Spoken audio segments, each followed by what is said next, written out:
Hello, my name is Jeff Cross, and this is Straight Talk. Today, I'm pleased to welcome John Barrett, the Executive Director of ISSA. Hello, John. How are you? Jeff, it's such a pleasure.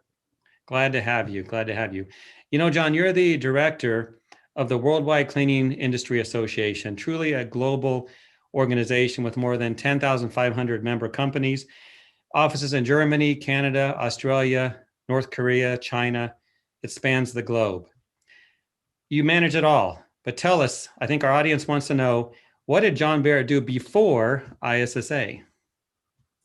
Well, Jeff, I'm not sure that's all that interesting, but I have to correct one thing you said. Our offices are not in North Korea. I think the State Department might take issue with us. But being all that Well, I'm thinking of the future, John. is before I answer, I really want to congratulate you because this format has been enormously successful. I'm honored to be included. I mean, look at the other people you've had on this stage. People like, Bono and the Dalai Lama and, Margaret Thatcher. It really is an honor to be included in such an illustrious group.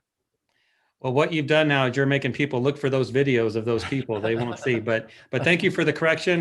We'll leave this. We won't edit this out. I meant South Korea, obviously. Things happen. Please don't. So, Jeff, before I joined ISSA, I was retired. I had led a couple of companies to exit. One of them was a large self-performing facility management company. We had about 17,000 employees. And then the last one I did was a technology-enabled facilities management company. And that was actually the first Chicago unicorn. We ended up selling that to Goldman Sachs. So, I love to tell people that this job though is by far the favorite job I've ever had.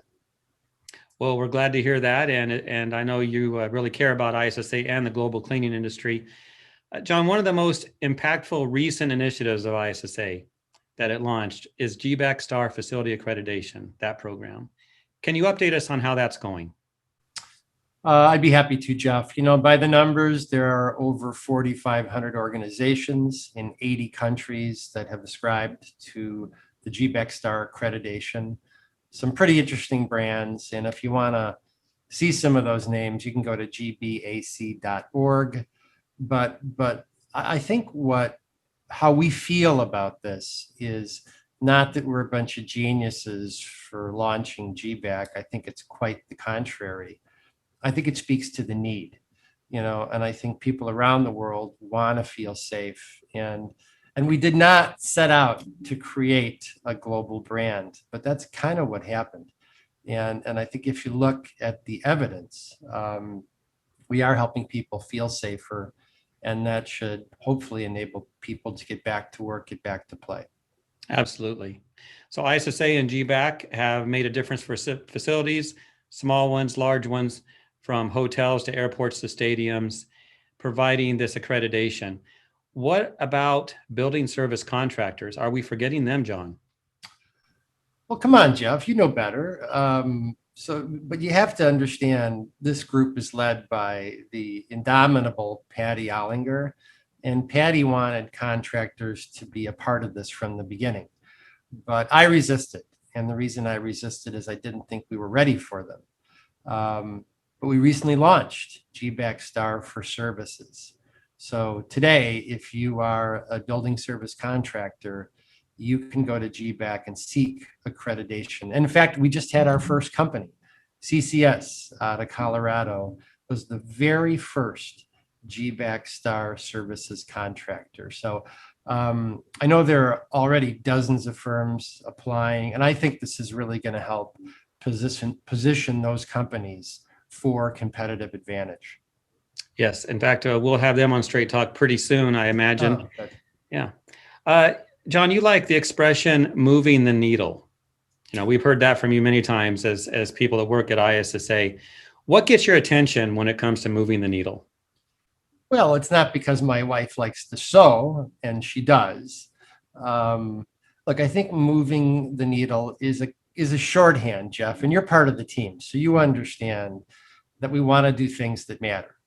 that we want to do things that make a difference. And as a trade association, we are limited, right? We don't have unlimited funding. I mean, I'm not a private equity firm that's going to kind of willy-nilly fund big ideas. So we have to be really smart how we invest our money. And to very directly answer your question, we're looking to invest in good ideas that are going to make a difference for our members. And good ideas tend to have a few important characteristics. Number one, they address a large need. So there's a large addressable market for the solution that we're trying to build.